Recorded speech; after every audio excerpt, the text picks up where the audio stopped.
Hello friends, today, we are going to talk about The Organized Mind by j.levitin. In the heart of the city, there was an old library with wooden shelves. The atmosphere was peaceful, filled with the scent of books and the rhythmic ticking of an antique clock on the wall. Amidst this serenity, 34-year-old Oliver would often visit to steal a few moments away from his hectic routine. Oliver, an IT professional, found his days tangled in screens, codes, and emails. One day, while browsing a shelf in the library, Oliver picked up a book titled The Organized Mind, Thinking Straight in the Age of Information Overload. The title immediately drew him in. He thought, maybe this book could help untangle my own mess. As he began reading the first chapter, he felt as though the book was describing his life. The chapter opened with bold letters. Understand the limits of your attentional system. Attentional system? What on earth is that? Oliver wondered. But as he delved deeper, his eyes began to open. Author j.levitin explained how the human brain cannot focus on everything all the time. Oliver read, your brain has a limited capacity to focus, and multitasking is not as productive as people think it is. He took a deep breath and recalled how, at work, he often juggled 3 or 4 tasks simultaneously, reading emails, attending client calls, and attempting to write code all at once. Have I been doing it all wrong? He asked himself. He continued reading.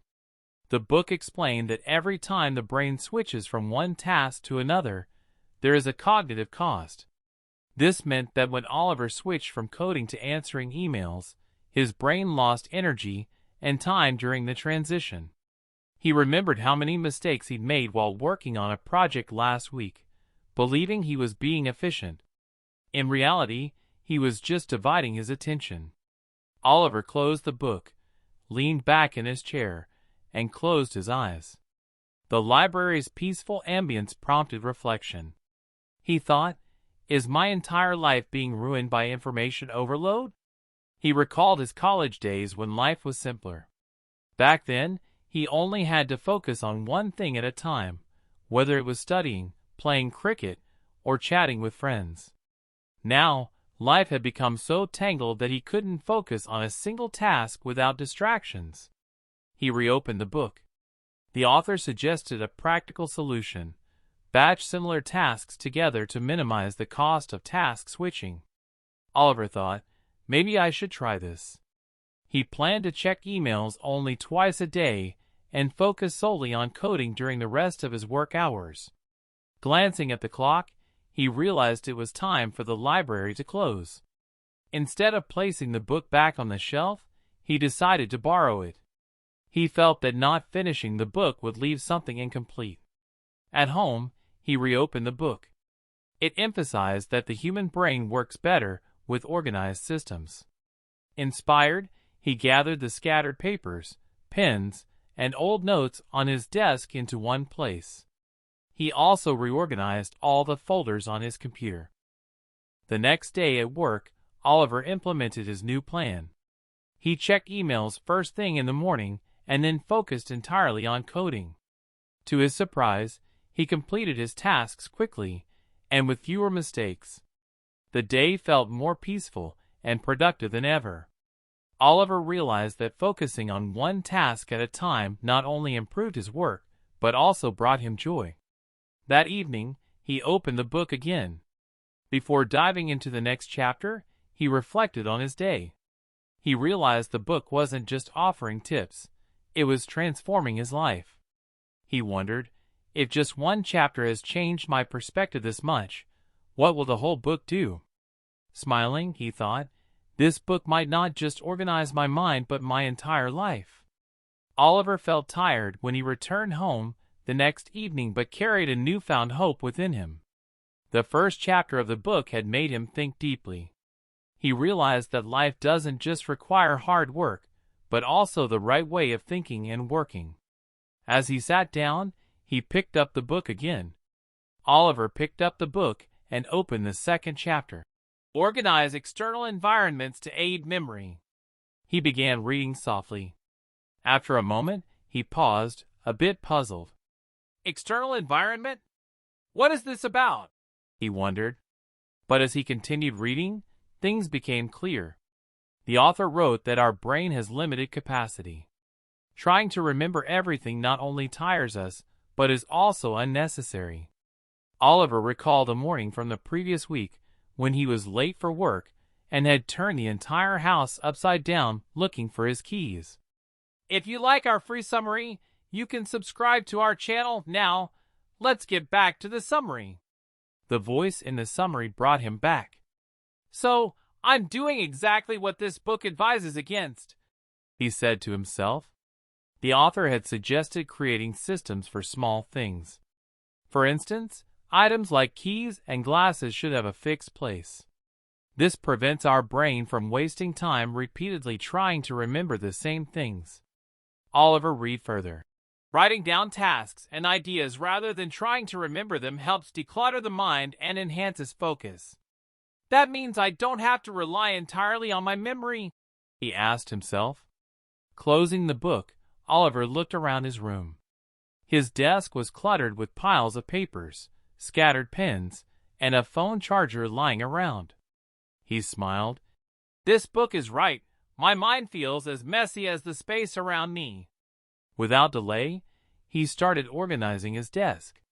Papers went into separate folders, pens into the pen holder, and the charger to its proper place. Next, he pulled out a small tray for his keys and decided that from now on, the keys would always stay there. Oliver felt an immediate sense of calm from these small changes.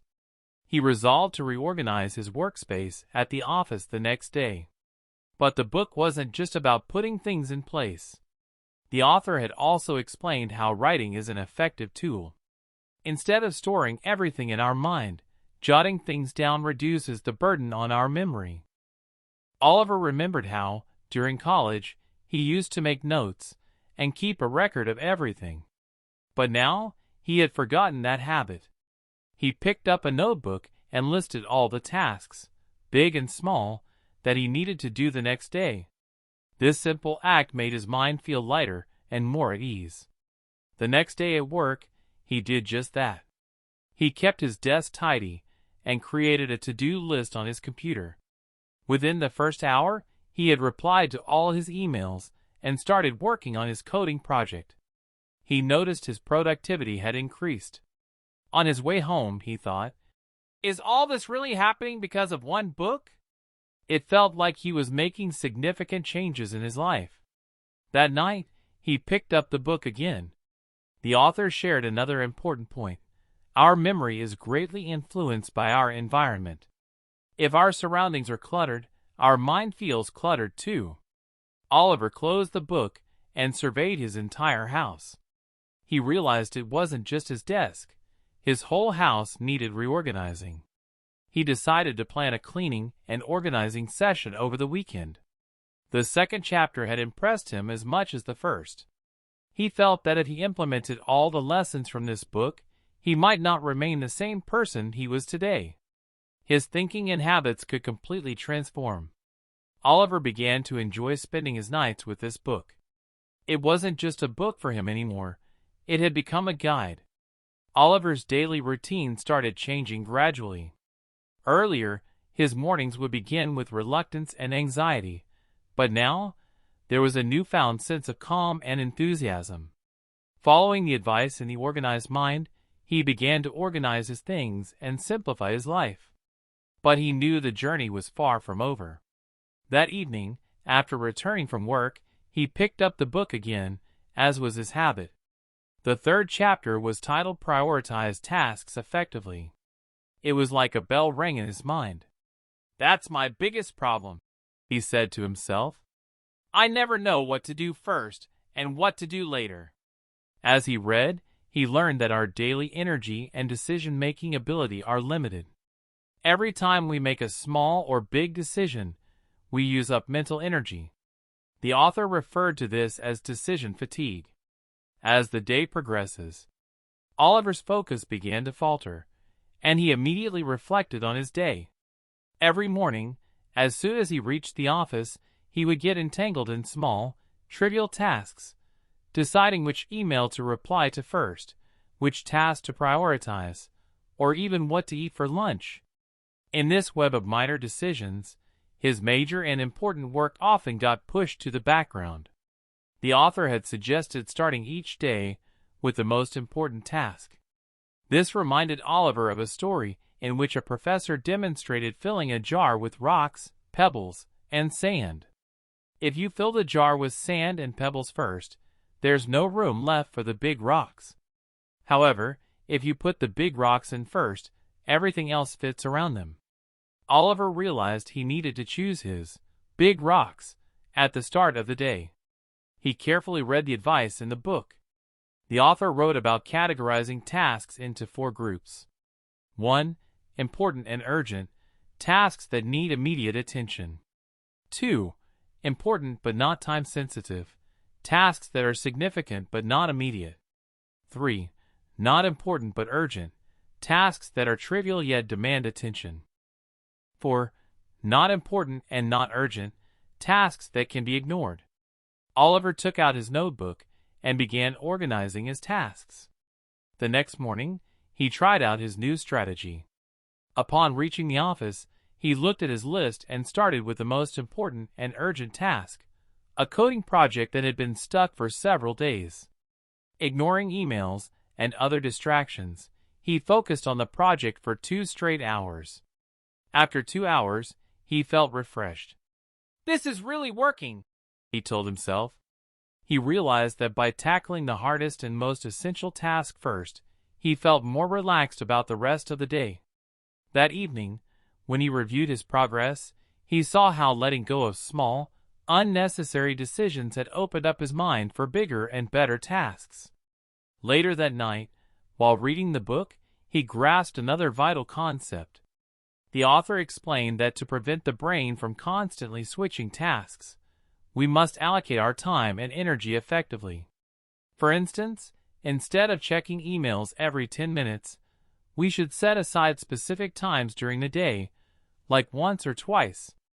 Inspired, Oliver decided to check emails only at 10 a.m. and 4 p.m. moving forward. This one small change elevated his productivity to a whole new level.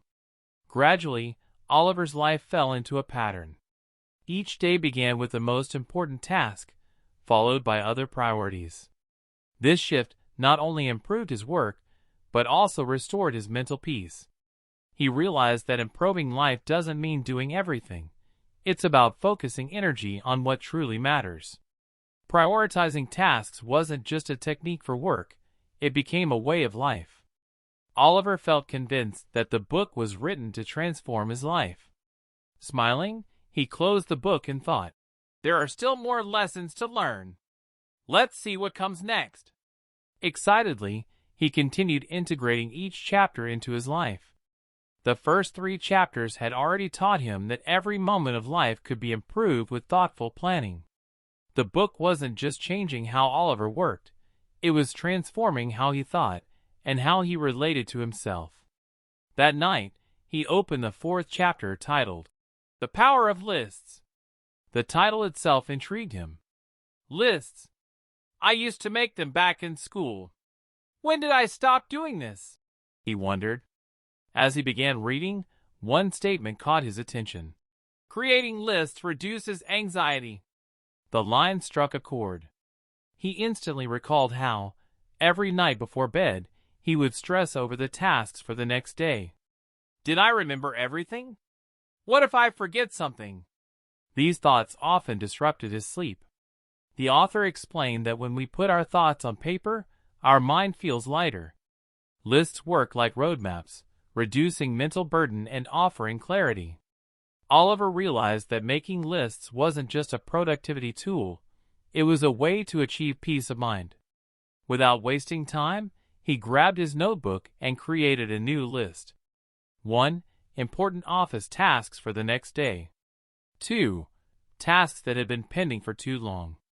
With this, Oliver felt a renewed sense of control over his life. For weeks, Oliver had been putting off small personal tasks like grocery shopping or calling a friend. The moment he made a list, he felt a sudden calmness in his mind. The thoughts that had been bothering him moments ago now appeared in an organized manner. He realized that when things become clear, anxiety automatically lessens. The next morning, Oliver took out his list and read it first thing. Within the first hour of his day, he managed to complete the most important tasks.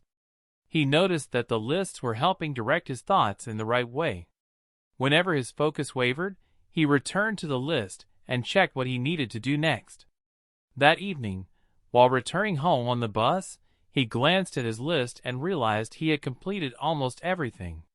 This brought a satisfied smile to his face. He thought, "If I adopt this habit permanently, my life could become so much easier." That night, he reread a section of the book where the author mentioned that lists are not just for daily tasks, but also for bigger dreams and goals.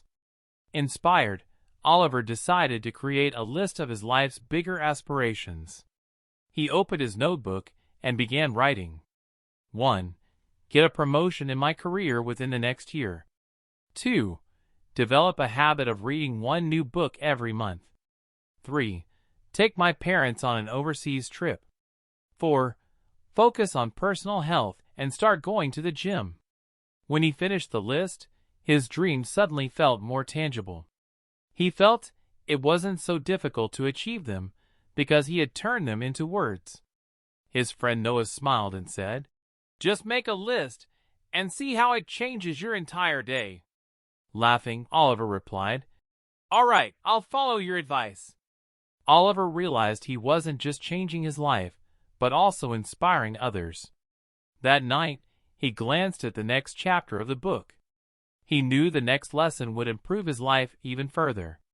However, before closing the book, he thought, "Today's biggest lesson was that lists aren't just a simple habit. They are a tool to make life easier and happier." Oliver now felt deeply connected to every word in the book. Smiling, he thought, "This is just the beginning."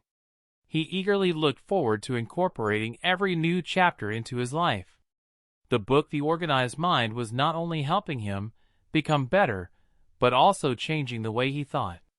Each chapter held up a new mirror for him, where he could clearly see himself and his habits. That evening, when he picked up the book, the next chapter was titled Recognize and Manage Shadow Work. The title intrigued him. He thought, "Shadow work? What could this mean?" But as soon as he started reading, he began to understand what the author was referring to. The author explained that shadow work consists of tasks that often go unnoticed or unacknowledged, and for which we receive no direct reward. These are small, everyday tasks that consume our time and energy. Oliver immediately thought of his own daily life, checking emails first thing in the morning, looking at social media notifications, paying bills, tracking online orders, or scheduling meetings for work. These tasks seemed small, but actually drained a significant amount of his mental energy and time. The author had written that recognizing and managing shadow work is essential. Oliver thought, "If I can handle these small tasks wisely, how much time and energy could I save?" The book also mentioned shadow work is not inherently bad, but when unmanaged, it becomes a burden. He asked himself, "Have I ever thought about how often I get stuck in tasks that aren't necessary?" He immediately took out his notebook and started listing all his daily shadow work. 1. Scrolling social media for half an hour after waking up. 2. Reading unnecessary emails first thing upon reaching the office. 3. Rearranging clutter on his desk multiple times a day. 4. Browsing online shopping sites for offers in the evening. 5. Doing household chores without any proper plan. As soon as he made the list, Oliver realized how these small tasks were subtly bringing significant changes to his life. These tasks were mentally exhausting him without him even realizing it. The next day, he devised a new strategy to manage his shadow work. He decided to replace morning social media scrolling with meditation, check emails only twice a day, and allocate a specific time on weekends to look at offers online. He noticed that even these small changes. Oliver quickly realized the impact of his new approach. He now had more time and his energy lasted throughout the day. He understood how crucial it was to identify shadow work and turn it into a system. That evening, he spoke to his friend Noah about it. "You know," Oliver said, "half of our daily tasks neither serve a purpose nor do we recognize their importance. That's shadow work, and now I've learned to manage it." Surprised, Noah asked, "How?" Oliver smiled and replied, "By making small changes. First, identify the shadow work in your day, then either delegate it or assign it to a specific time slot." Later that night, as Oliver read a book, he reflected on another important point made by the author. The best way to handle shadow work is by streamlining responsibilities. This meant simplifying tasks and responsibilities. Oliver decided to apply this principle both at home and at work. At the office, he planned to distribute tasks among his colleagues, so he wouldn't have to micromanage everything. At home, he discussed with his wife, and together, they created a clear list of household chores and divided them equally. Gradually, Oliver felt his life becoming more organized and balanced.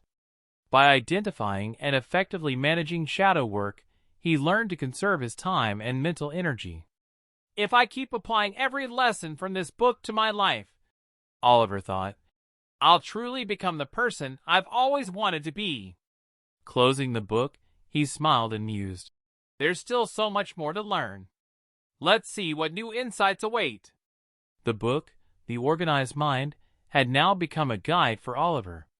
Every new chapter felt like a window opening, giving him deeper insights into himself and his habits. In one of the previous chapters, he had learned to identify and manage shadow work. Now, the author introduced the concept of categorization, which he described as the brain's way of reducing cognitive load by grouping experiences, people's faces, or work-related information into categories. Oliver immediately resonated with this idea. "It's true," he thought. "If everything around us were scattered, our minds would be overwhelmed. Categorizing and organizing things relaxes the mind." He then thought about his workspace. His computer files were often scattered, with dozens of icons cluttering his desktop, emails without folders, and files from old projects lying unorganized. Whenever he needed an old file, he spent hours searching for it. "I wish I had put it in a folder," he often lamented. The author suggested applying categorization to both digital and physical spaces. This not only saves time, but also provides mental clarity. Inspired, Oliver immediately opened his desktop and resolved to organize it that very day. He created a new list. 1. A folder for old projects. 2. A specific space for personal documents. 3. Separate folders for monthly emails. 4. Only 5 essential icons on his desktop. Once he completed this, his screen looked much cleaner. Just this small change made his mind feel lighter. It gave him a sense of control over things. That night, as he read further, another thought from the author caught his attention. Categorization isn't limited to digital or physical spaces. It can also be applied to our thinking and problem-solving skills. Oliver immediately recalled his office meetings.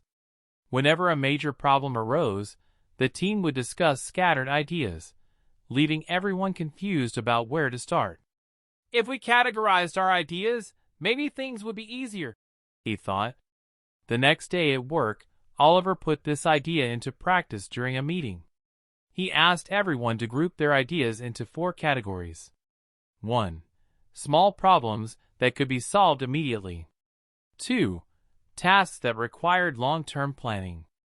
3. Issues related to resources. 4. Topics needing feedback from team members. By the end of the meeting, everything was so clear that the entire team praised Oliver. His boss smiled and said, "This method is truly helpful." Oliver felt a newfound strength within him. That evening at home, he decided to implement categorization in his personal life too. He looked at his messy wardrobe, with clothes scattered everywhere. He decided to organize it into 3 categories.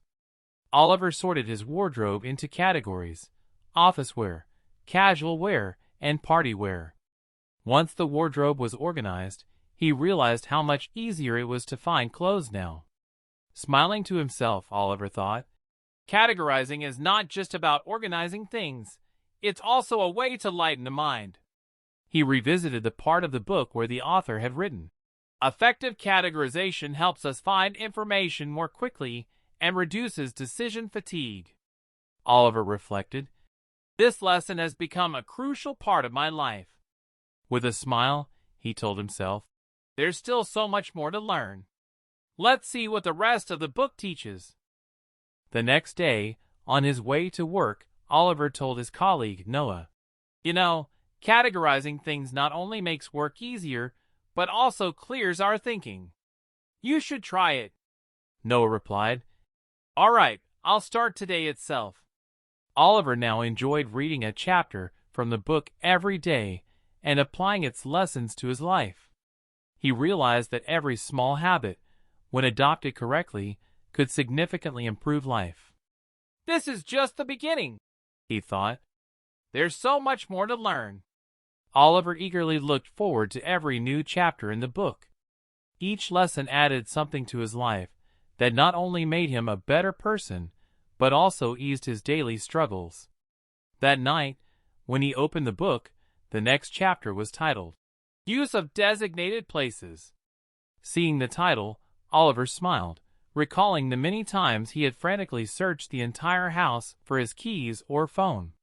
He thought, "If there's an entire chapter on such a small topic, it must be something special."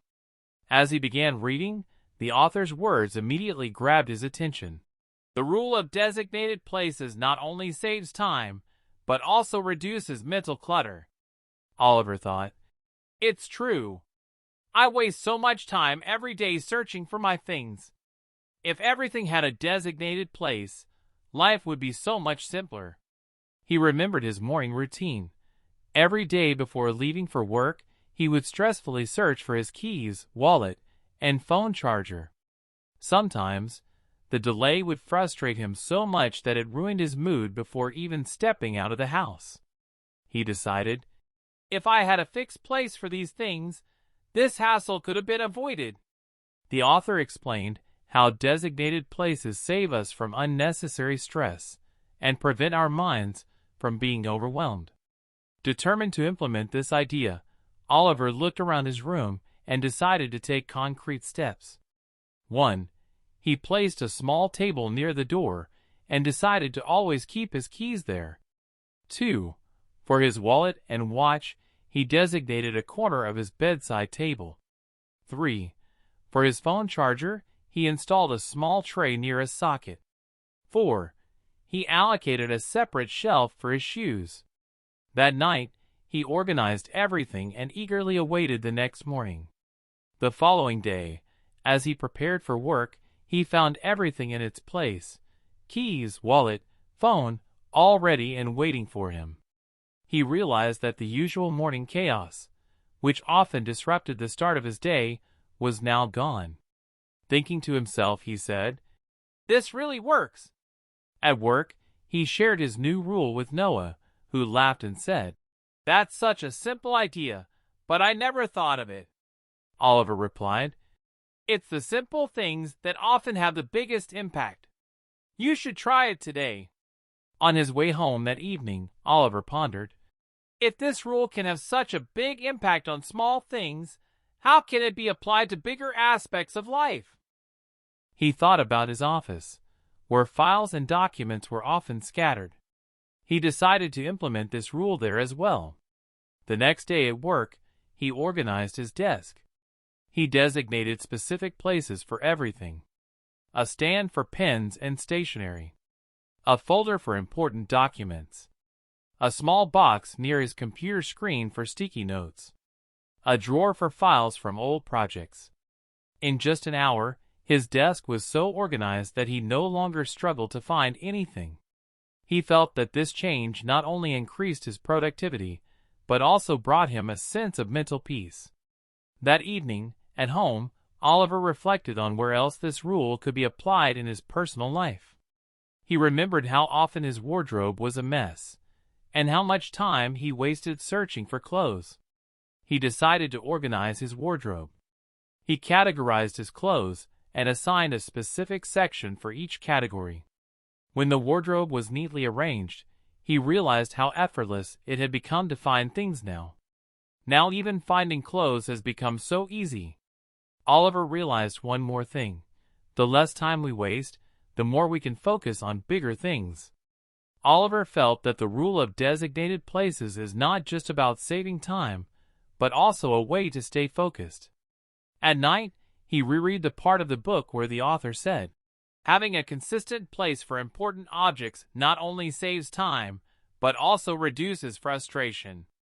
Oliver said to himself, "Now I will fully embrace this rule. It's not just a habit, but a way to simplify life." He closed the book and thought with a smile, "There's still so much to learn. This journey is so exciting." So friends, this was today's book summary. How did you like it? Do comment and let us know. And thank you for listening to the summary till the end.